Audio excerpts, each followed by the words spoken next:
Good morning, students. In my previous video, I have shown you the different methods of separation of solids from solids. So today I'll show you the practical demonstration of these separation techniques. First we'll do hand picking.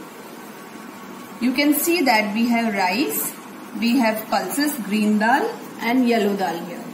So if I want to separate the green dal and yellow dal, then how will I do it? I have a reason that I'm using the method hand picking because I can easily identify these grains because of their color, size and shape. They are different from the rice grains. So I can easily separate yellow dal and I can easily separate these green dal pulses from rest of the rice grains. So this is the reason why we use hand picking, where you can easily separate the grains because of their size, shape, color and they are few in number. This is also very important that they are few in number and you can easily separate them. So this is the way we use hand picking. Now we move on to the next method. This is sieving. Now in sieving we have wheat flour, but the wheat flour is fine, but it also has bran or husk or hay along with this. So if I have to use the sieving method, I will pass this flour through a sieve. With the help of the sieve, the fine particles, they pass through the sieve and the coarse particles, the thicker particles, they remain into the sieve. So they are separated. The third method is magnetic separation. For this, we need a magnet. I have chalk powder and iron nails. Very fine iron nails I have. So I have a magnet here which will attract the iron nails to it. See, this is the way we can separate iron articles from the chalk powder or any other mixture which has iron in it. Because iron gets attracted to the magnet and gets separated from the mixture. So, iron is separated. The next method which we are using here is winnowing. I have peanuts. These are roasted peanuts and they have their cover along with it. And I have to separate it, the peanuts from the cover, the dry cover it has. So, I can use a fan also, or I can blow air through it so that the lighter particles, they get separated.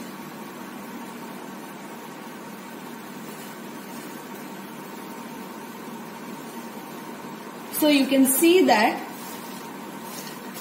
if I'll continuously use this method, you must have seen your mother or the elder people at home separating the lighter particles from the main grains or the peanuts by using the winnowing technique.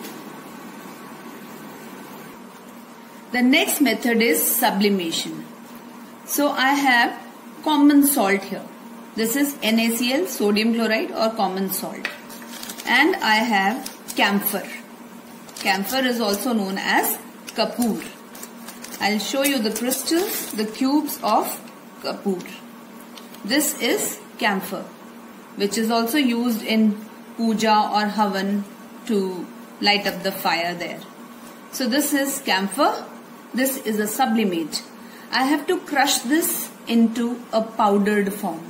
So in the lab, we use mortar and pestle.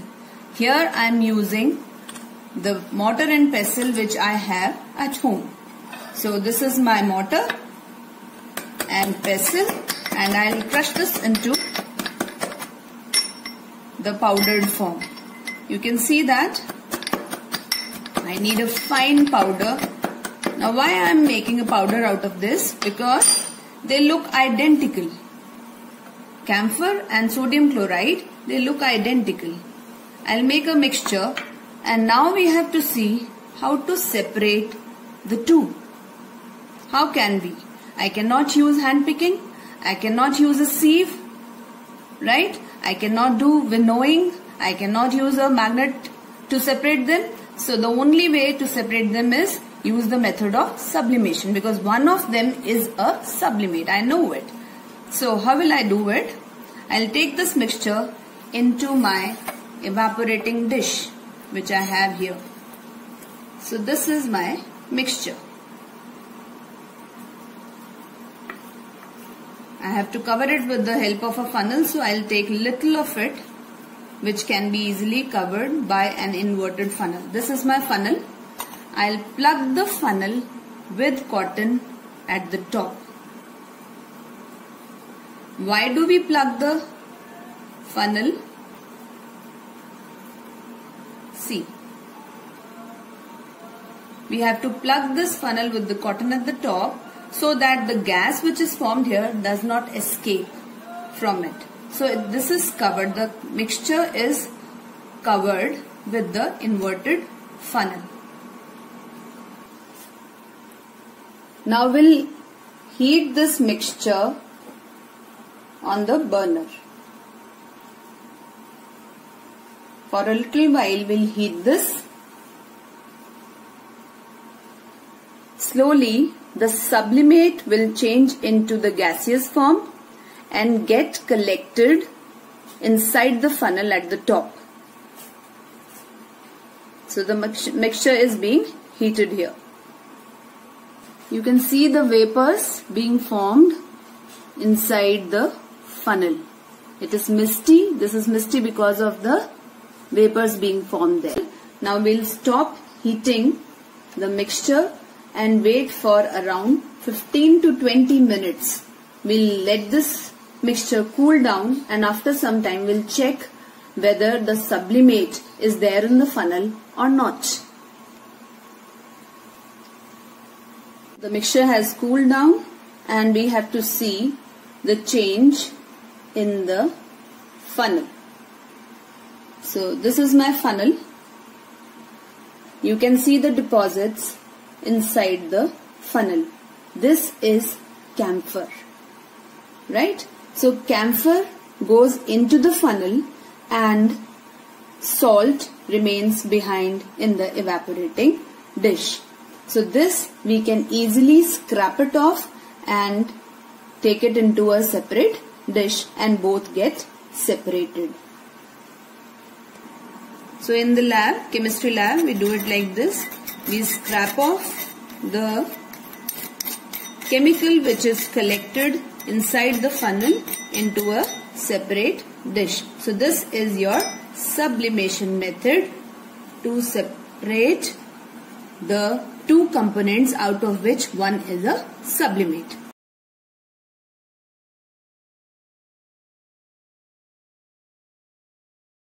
Today I will show you the separation of iodine and common salt with the help of sublimation method, because iodine is a sublimate. So we will take this sublimate into this evaporating dish. So I'll show you this. This is iodine. Iodine crystals are visible to you. So this is iodine. This will take in the evaporating dish. To this I will add common salt. This is common salt, sodium chloride. So I'll take this into the evaporating dish and mix them. And you know that your salt that you are using at home is iodized salt. So this is the way the iodine is added to it. But we can separate the two with the help of sublimation method. So this mixture is covered with a glass funnel which is plugged at the top. This is plugged so that the gas that is formed inside this will not escape through the funnel. Now to start this process, we need to light the spirit lamp. So slowly this will heat up the mixture inside the evaporating dish, and iodine being a sublimate will change into its vapors and get collected inside the funnel. So in a while you will see the beautiful color of iodine. They were grey in color in the beginning, and now you can see that it is changing into pink or purple pink or violet color vapors inside the evaporating dish or inside the funnel. So for a few minutes we heat this so that whole of the iodine is changed into its gas, and then we'll start cooling the mixture.